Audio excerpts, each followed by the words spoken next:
وجلت قلوبهم وإذا تليت عليهم آياته زادتهم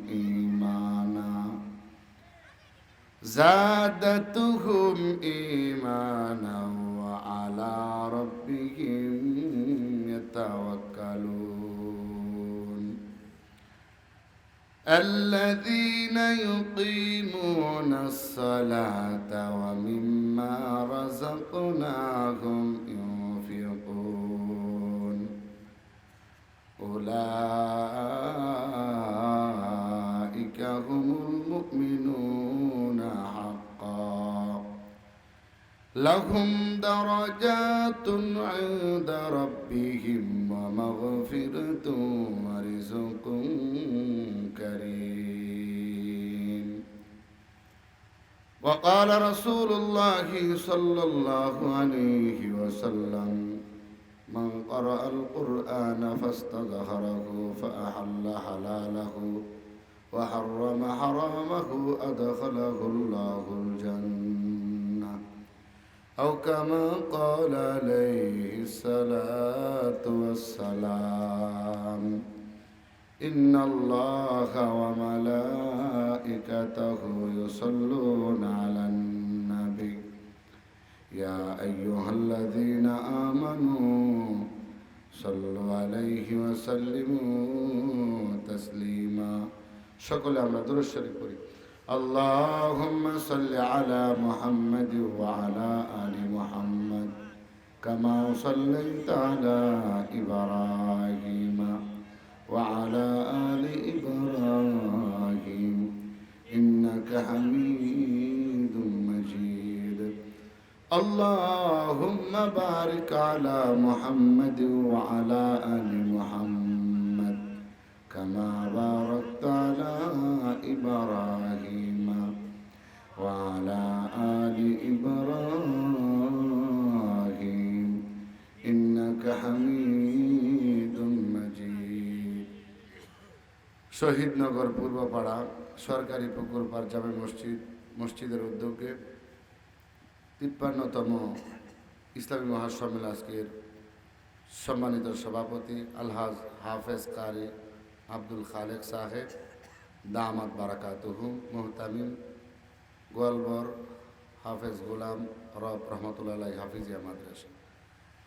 আজকের প্রধান আকর্ষণ, প্রধান বক্তা যিনি আসবেন হযরত মাওলানা মুফতি মিজানুর রহমান কাসেমি সাহেব দামাত বারাকাতুহু।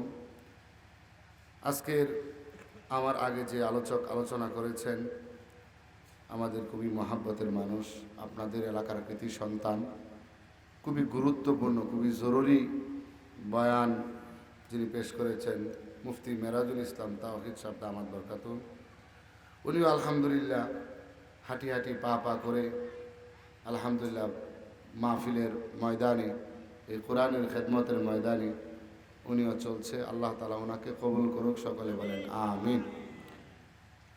আমাদের আজকে যারা এসেছেন, আমার আগে এক ভাই কথা বলেন, আজকের অতিথি, প্রধান অতিথি, বিশেষ অতিথি, যারা দাওয়াতি মেহমান এসেছেন, আল্লাহ তাআলা সকলকে ইসলামের খাদেম হিসাবে, কোরআনের খাদেম হিসাবে আল্লাহ তাআলা সকলকে কবুল করুক, জোরে বলতে হবে আমিন। আসলে মাহফিলটা হচ্ছে রুহের খোরাক, জোরে বলেন কি? রুহের খোরাক। মাহফিল থেকে যদি আপনার পরিবর্তন না আসে, মহল্লার ভিতরে যদি পরিবর্তন না আসে, এলাকার ভিতরে যদি মাহফিলের দ্বারা পরিবর্তন না আসে, এই মাহফিলের দ্বারা কোনো ফায়দা নেই। আমলের ভিতরে একটা জজবা তৈরি হতে হবে, আমলের আগ্রহ, আমলের উদ্দীপনা, আমলের প্রতি যোগ শোক বাড়তে হবে এই মাহফিলের মাধ্যমে। কথা বলেন ঠিক কিনা? কিন্তু বক্তা ওয়াজ করলো, আপনারা ওয়াজ শুনলেন, বাজারে গেলেন দেখবেন কামারে লোহারে পিঠায়, কিরে পিঠায়, জোরে বলেন, আগুন দিয়া লোহারে ইচ্ছা মতো পিঠায়, শব্দ টিং টাং। অর্থ কি জানেন? অর্থ হইল যেই সেই, যেই সেই। বয়ান যত করতে পারে, আগুন দিয়া পুইরা লোহারে আজও পর্যন্ত কেউ স্বর্ণ বানাইতে পারছে? লোহা লোহাই থাকে, কাশি হয়, দাও হয়, খন্তি হয়, কুড়াল হয়, এটা সেটা অনেক কিছু হয়, কিন্তু লোহা হয়। এখন টিং টাং যেই সেই, যদি এই অবস্থান যদি আপনি আমার ভিতরে থাকে, তাহলে হাজারো লাখো টাকা খরচ করে মাহফিল করার মাধ্যমে ফায়দা হবে না। কথা বলেন ঠিক কি না? এলাকার যুবকদের ভিতরে পরিবর্তন আসতে হবে, মহিলাদের ভিতরে পরিবর্তন আসতে হবে, মুরব্বীদের ভিতরে পরিবর্তন আসতে হবে। আজকে মুসল্লি ছিল কম, আগামীকালকে মুসল্লি মাহফিলের মাধ্যমে এখান থেকে ইমানের ব্যাটারি চার্জের মাধ্যমে মসজিদে মুসল্লি বাড়বে। কথা বলেন ঠিক কিনা? আমাদের বড় বড় বুজুর্গানে দিন তারা বয়ান করছেন, এত সুর হার, এত ভাব সাপ নিয়ে কোনো ইয়া করে, কিন্তু তাদের কথার ভিতরে এমন এখলাস ছিল, এমন তাসির ছিল তাদের কথার ভিতরে, ভাঙ্গা ভাঙ্গা কথা বলতো, গলা ভাঙ্গা ভাঙ্গা কথা বলতো। এই কথার মাধ্যমে পরের দিন দেখা গেছে এরকম ভাবে এলাকার লোক নামাজি হয়েছে, পর্দাওয়ালা হয়েছে। কথা বলেন ঠিক না বেটা? আমলের ভিতরে পরিবর্তন আসছে। আপনি যদি পরিবর্তন না হন, আপনাকে আপনি বয়ান করে কোনোদিন পরিবর্তন করানো যাবে? আর একটু জোরে বলেন, পরিবর্তন করানো যাবে? আল্লাহ সুবহানাহু ওয়া তাআলা কোরআনে কারীমের ভিতরে আল্লাহ পাক রব্বুল আলামিন বলেন, ওয়াল তাকুম মিনকুম উম্মাতুন ইয়াদউনা ইলাল খায়রি ওয়া ইয়ামুরুনা বিল মা'রুফি ওয়া ইয়ানহাউনা আনিল মুনকার ওয়া উলাইকা হুমুল মুফলিহুন।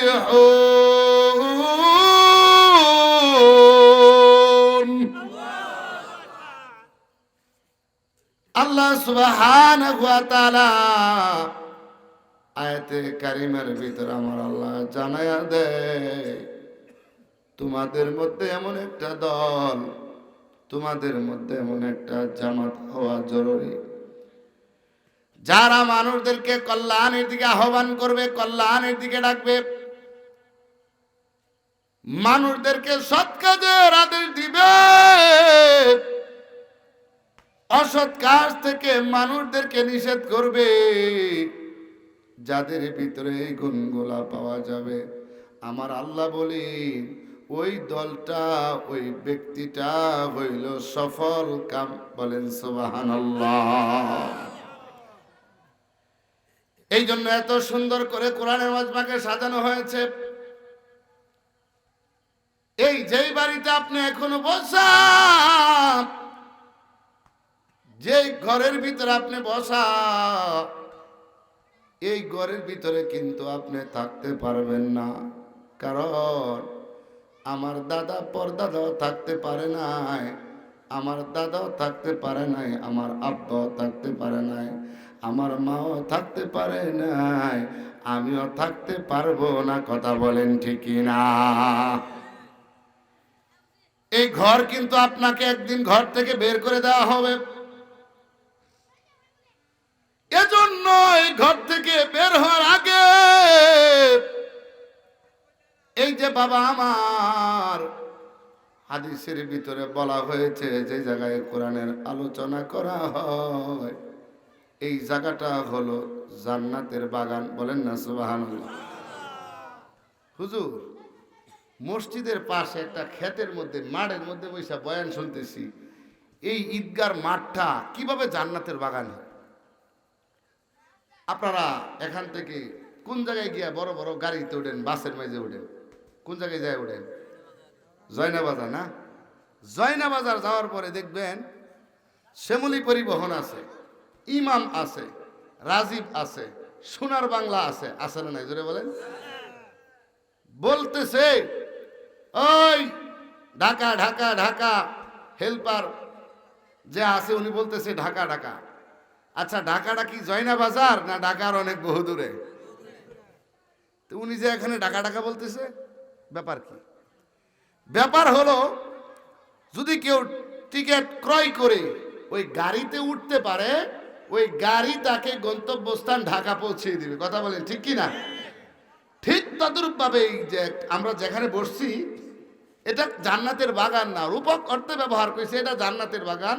মানে হলো এখান থেকে কোরআনের আয়াতের তর্জমা শুনে, কোরআনের তাফসীর শুনে আমলের মধ্যে যখন একটা মহাব্বত পয়দা হবে, আমল যখন বেশি বেশি করতে পারবেন, তখন এইখান থেকে কেমন যেন একটা জান্নাতের টিকিট আপনি হাতের মধ্যে নিলেন। আমল যখন করলেন কেমন যেন একটা জান্নাতের টিকিট হাতের মধ্যে নিলেন। গাড়ির মধ্যে উঠলে যেমন ওই জয়নাবাজার ঢাকা না, গাড়িতে উঠলে টিকিট ক্রয় করে ওই গাড়ি ঢাকা নিয়ে পৌঁছায় দেয়। এখান থেকেও আমল যখন করবেন বয়ান শুই না, আল্লাহ তাআলা আপনাকে এটার উসিলা মাফ করতে পারেন। কথা বলেন ঠিক না বেঠিক? এই জন্য বাবাজি আমার, আমি গতকালকে ওই ফুলবাড়িয়াতে একটা প্রোগ্রামে ছিলাম, আমার সাথে একজন পীর সাহেব ছিল। উনি গাড়ির ভিতরে আমার একটা ঘটনা শোনাইছেন। এই কথাটা বলি, আমি আপনার কোরআনের যে আলোচনাটা আপনাদেরকে শুনিয়েছি, আলোচনাটা করব। একজন বড় একজন আল্লাহর ওলি রাস্তা দিয়ে হাঁটছে। কিছু দূর যাওয়ার পরে উনার নামাজের আজান হয়েছে, নামাজ পড়ল, তো কোথাও পানি পাচ্ছে না। তুমি পানি তালাশ করার জন্য তায়াম্মুম করবে না পানি তালাশ করবে, একটা ফিকির করতেছে, তো পানি তালাশ করতেছে। হঠাৎ করে ছোট্ট একটা বাচ্চা আইসা বলতেছে, হুজুর কি তালাশ করেন? আমি কুয়া তালাশ করি, কুয়া, পানি দরকার, পানির জরুরত। তো বলে, হুজুর এই যে কুয়া, পানি দেখি কুয়ার একদম নিচে, বালতি নাই, মগ নাই, কি দিয়া পানি তুলবো? তো এই ছোট্ট বালক, ছোট্ট বাচ্চা কুয়ার মাঝে একটা থুতু মারলেন। বলেন আল্লাহু আকবার। কুয়ার মাঝে থুতু মারতে দেরি হয়েছে, কুয়ার নিচ থেকে পানি উপরে চলে আসছে। হুজুর বলতেছে, আরে কি রে বেটা, হ্যাঁ তুই তো আল্লাহর ওলি, কি এমন কারামত দেখাইলি, কি এমন আমল করস যে আমল করার কারণে কুয়ার নিচের পানি উপরে চলে আস? কি আমল করো? আমাদের ওই নানুপুরি পীর সাহেবের বিশিষ্ট আজাল্লে খলিফা আব্দুল বাতেন সাহেব দামাত বরকাত উনি বলতেছিলেন, ওই আল্লাহর ওলি জিজ্ঞাসা করার পরে ছেলেটা বলে, হুজুর আমি তো এরকম কোনো বুজুর্গ টুজুর্গ, এরকম কোনো আমলওয়ালা, এরকম কোনো কিছুই না, তাইলে কুয়ার নিচের পানি উপরে চলে আসলো, ঘটনা কি? বলে, আমি এই জবান দিয়া সদা সর্বদা নবীর উপর, নবীর এশক, নবীর ভালোবাসা নিয়ে আমি সদা সর্বদা দুরূদ পড়ি। এই দুরূদের উসিলা আমার থুতুর মধ্যে এমন বরকত দিছে, নিচের পানি উপরে চলে আসছে। এই দুরূদ, নবীজির উপর বেশি বেশি দুরূদ পড়বে, আল্লাহ তাআলা বুঝার তৌফিক দান করে। বলেন আমিন। এই জন্য বাবাজি আমার, কোরআনের কারিমের আল্লাহ সুবহানাহু ওয়া তাআলা ৮ নাম্বার পারা, এরকম ভাবে কোরআনের কারিমের ৮ নাম্বার সূরা, ৯ নাম্বার পারা, যে সূরাটার নাম হইল সূরাতুল আনফাল। এই সূরাতুল আনফালের কয়েকখান আয়াতে কারিমা তেলাওয়াত করেছি। ২ নাম্বার আয়াতে কারিমা, ৩ নাম্বার আয়াতে কারিমা, ৪ নাম্বার আয়াতে কারিমা তেলাওয়াত করেছি। এই সূরাতুল আনফালের ভিতরে আয়াত আছে ৭৫টা, রুকু আছে 10টা। এই সূরা আনফাল নাজিল হয়েছে মদিনায়। এই সূরা আনফালের ভিতরে, এই সূরাতুল আনফালের ভিতরে একজন মুমিনের এরকম ভাবে 5টা আমল আছে। কয়টা আমল জোরে বলেন? কয়টা আমল? 5টা আমল যারা করবে 3টা পুরস্কার দিবে। কয়টা পুরস্কার জোরে বলেন? আর একটু জোরে বলতে হবে, কয়টা পুরস্কার? পুরস্কারগুলো কার কার দরকার আছে হাত উঠায় দেখে ইনশাআল্লাহ। নারে তাকবীর, নারে তাকবীর। আল কোরআনের আলো, আল হাদিসের আলো, নারে তাকবীর। আল্লাহ কবুল করুক, বলেন আমিন। আলহামদুলিল্লাহ, আশা করতেছি কিছুক্ষণের ভিতরে বাকি যারা রাস্তাঘাটে আছে তারাও ইনশাআল্লাহ চলে আসবে। কথা বলেন ঠিক কিনা? আল্লাহ সুবহানাহু ওয়া তাআলা 5টা আমল যারা করবে, আল্লাহ পাক রব্বুল আলামিন কোরআনে কারীমের 9 নাম্বার পারার 8 নাম্বার সূরা, আল্লাহ সুবহানাহু ওয়া তাআলা এই সূরাতুল আনফালের 3টা পুরস্কার আল্লাহ পাক রব্বুল আলামিন দিবেন। আল্লাহ পাক রব্বুল আলামিন বলেন, লাহুম দারাজাতুন ইনদা রাব্বিহিম ওয়া মাগফিরাতুন ওয়া রিজকুন কারীম।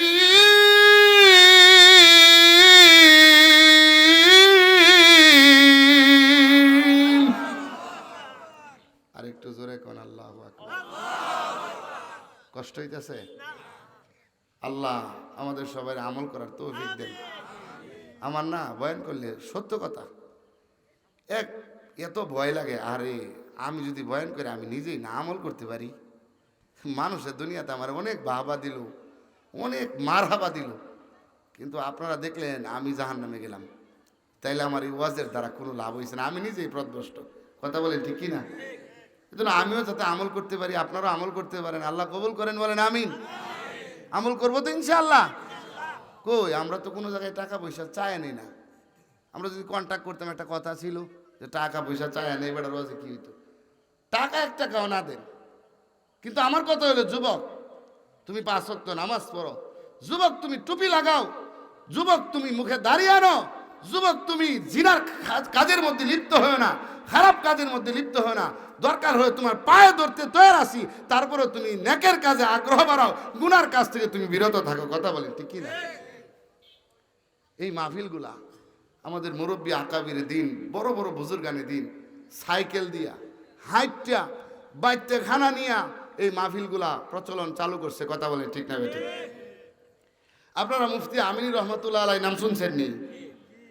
আমাদের কওমি অঙ্গনের বড় একজন বুজুর্গ, উনার জিন্দগিতে পাওয়া যায় না উনি কোনো জায়গায় মাহফিলের মধ্যে গিয়া টাকা পয়সা নিয়ে কষাকষি দর উমুক সুমুক এই সেই এত টাকা দিতে হবে, কোনো জায়গায় পাওয়া যায়। আরেকজন কোরআনের পাখি চলে গেছে, আল্লামা দেলোয়ার হোসেন সাঈদী রহমতুল্লাহ আলাই।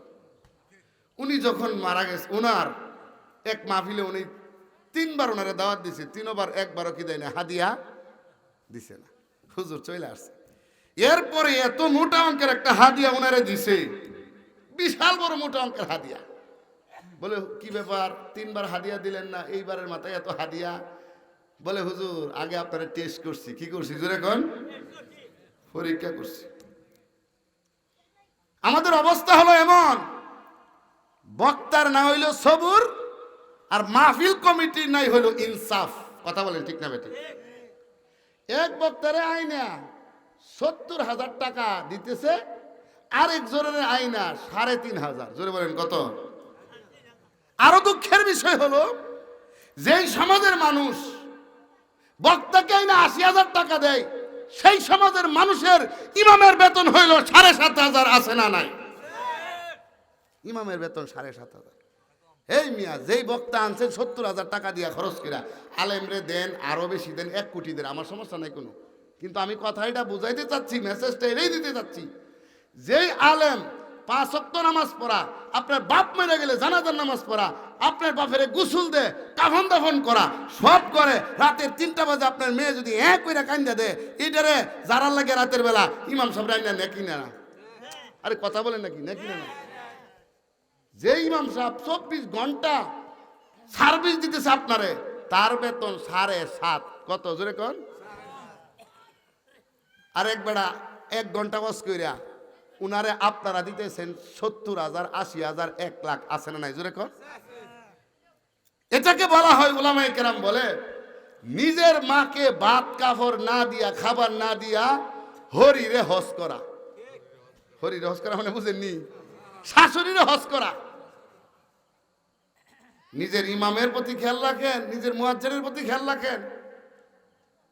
আপনার সর্বাবস্থায় বিপদে আপদে একজন ইমাম আছে না নাই? বলেন আছে না নাই? আপনার কষ্ট পাইতেছেন? এরপরে আরো 7,500 বেতন, আরো তারপরে আরো 60.5 মাস ভাই। ঠিক না বেঠিক জোরে কোন? কি হবে ওয়াজ দিয়া? ইমামের মনে কষ্ট দিয়া, মুয়াজ্জিনের মনে কষ্ট দিয়া আপনি একের ওয়াজ করায়া এই হাজার হাজার মানুষ হয়েছে, মারহাবা দিছে না, কিয়ামতের দিন আল্লাহ তাআলা কাঠ গড়াই আপনাকে দাঁড়াইতে হবে। কথা বলেন ঠিক কি না? তাইলে বক্তার নাই সবুর, 60,000 দেওয়ার পরে আরো 10 দিন, আরো কত দিন? 10 দিন। আর কমিটি নাই ইনসাফ, দিছে একজনের 60,000, আরেকজন হেই লোকে হেই বক্তা হেটারে দিছে 3,500। কয় হাজার? আচ্ছা, এই লোকে যারে 60 দিছেন 70 দিছেন হে কোন কোরআনতে কথা বললো, আর যারে 3,500 দিছেন হে করতে কথা কইছে। কমিটির কি নাই? ইনসাফ নাই। বলেন কমিটির কি নাই? ইনসাফ নাই। আর হেলার কি নাই? আমার কি নাই? আমার সবুর নাই। আমার কি নাই? দেওয়ার পরে আরো দে, আরেক জায়গার মধ্যে কমিটির ইনসাফ নাই। দুই দল ক্ষতিগ্রস্ত। কথা বলেন ঠিক কিনা? তাইলে আল্লাহ সুবহানাহু ওয়া তাআলা কোরআনে কারিমের ভিতরে আল্লাহ পাক রব্বুল আলামিন বলেন, 3টা পুরস্কার আমি আল্লাহ দিব বান্দারে, যাদের ভিতরে 5 আমল পাওয়া যাবে আমি আল্লাহ রব্বুল আলামিন তারে 3টা পুরস্কার দান করব। আল্লাহ বলেন লাহুম দারাজাতুন ইনদা রাব্বিহিম। 1 নাম্বার হলো বান্দা, আমি আল্লাহ তোমার সম্মান, আমি আল্লাহ তোমার ইজ্জত বাড়ায় দিব। সুবহানাল্লাহ। ইজ্জত বাড়ানো, সম্মান বাড়ানোর মালিক কে? একটু বলেন না বাবা, কে? রাজনীতির বয়ান, এই কোরআনের হাদিসের মাহফিল। আচ্ছা বাজার, আপনারা কি আমার রাজনীতি রস করার লেগে? হাসা কথা কইবেন, রাজনীতি রস করার লেগে? আপনারা মাহফিল ও বক্তা দাওয়াত দেন, কোরআন হাদিস দিয়ে আপনাদেরকে নামাজি বানাইবে, দিনদার বানাইবে, পর্দা, মহিলারা পর্দা করে না, পর্দাওয়ালা, এরকম দিনের পথে আসা। হ্যাঁ, এমন একটা আলোচনা আসতে পারে, আমরা দোয়া করব এবং চেষ্টা করব কোরআন হাদিস দিয়া, কোরআন দেওয়া যাতে রাষ্ট্র পরিচালনা করে, এটার জন্য আপনাদেরকে তারগিব দেওয়া, এটার প্রতি উদ্বুদ্ধ করা, এটা নাজায়েজের কোনো কিছু, এটা করা যাইতে পারে। কিন্তু কোরআন হাদিসের মাহফিল এটা রাজনীতির মঞ্চ না। রাজনীতির মঞ্চ হইলে আলাদা মঞ্চ বানায়া পরে হ্যাঁ রাজনীতির বয়ান করো। কথা কোন ঠিক না বেঠিক? তোর বাপের টেহা দাগা করে বানায়া মঞ্চ সাজায় হ্যাঁ রাজনীতি কর, কোনো সমস্যা। কিন্তু তোমার এখানে আনছি রাজনীতি রস করার লেগে আনছে। এবারে তুমি তো রাজনীতি রস করে চলে গেছো, শুক্রবারে শনিবারে যে এলাকার মধ্যে ফিটাফিটি লাগছে, এই দল আর এই দল, সেইটা কেটে শেষ করবো। কথা কোন ঠিক না বেঠিক? হেলা তো অস করে গেছে গা। মাদ্রাসার মধ্যে আনছে, এমন হুঙ্কার দিছে, পরের দিন মাদ্রাসার করে বেকুদা কুবায় মাদ্রাসা লয়ে গেছে গা। মানে বেকুদা কুয়ে মাদ্রাসা দিছে, বুঝছেননি? মানে এমন গন্ডগোল লাগাইছে, একেবারে কমিটি সমিটি বাদ দিয়া মাদ্রাসার ছাত্রটা তো সব বাইর করে দিছে।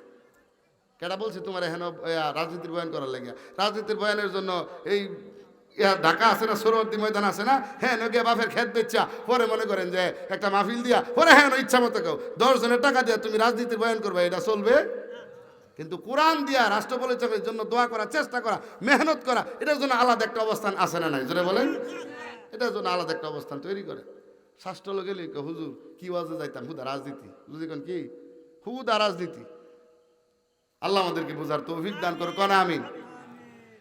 1 নাম্বার, সম্মান আল্লাহ বাড়ায়া দিবেন, ইজ্জত আল্লাহ বাড়ায়া দিবেন। আল্লাহ বলে বান্দা রে, দুনিয়ার মানুষ সম্মান পাওয়ার জন্য, এমপি হওয়ার জন্য, মন্ত্রী হওয়ার জন্য, চেয়ারম্যান হওয়ার জন্য কত টাকা পয়সা খরচ করে কেবলমাত্র সম্মান পাওয়ার জন্য। আল্লাহ বলে হে গোলাম, আমি আল্লাহ তোমার সম্মান ইজ্জত আমি আল্লাহ বাড়ায় দিব। সুবহানাল্লাহ। আল্লাহ পাক রব্বুল আলামিন কোরআনে কারীমের ভিতরে বলেন, কুলিল্লাহুম্মা মালিকাল মুলকি তুতিল মুলকা মা তাশাউ ওয়া তানজিউল মুলকা মিম্মা তাশাউ ওয়া তুইজ্জু মান তাশাউ ওয়া তুযিল্লু মান তাশাউ বিয়াদিকাল খায়র ইন্নাকা আলা কুল্লি শাইইন কাদির।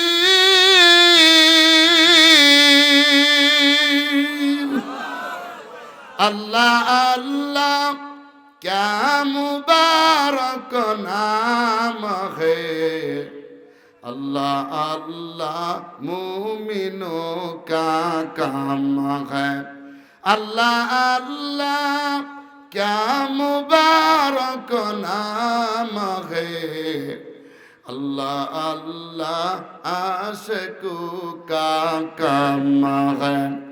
अल्लाह सुब्हानाहु वा ताआला बोले बंदा, আমি আল্লাহ যাকে ইজ্জত দেই, আমি আল্লাহ যাকে ইচ্ছা বেইজ্জতি করি, আমি আল্লাহ যাকে ইচ্ছা রাজত্ব দেই, আমি আল্লাহ যার কাছ থেকে ইচ্ছা রাজত্ব ছিনায় নেই। কথা বলেন ঠিক না?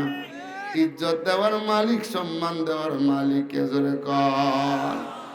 আল্লাহ সুবহানাহু ওয়া তাআলা এক নাম্বার পুরস্কার বলেন, এ গোলাম, আমি আল্লাহ তোমার ইজ্জত বাড়ায় দিব, আমি আল্লাহ তোমার সম্মান বাড়ায় দিব।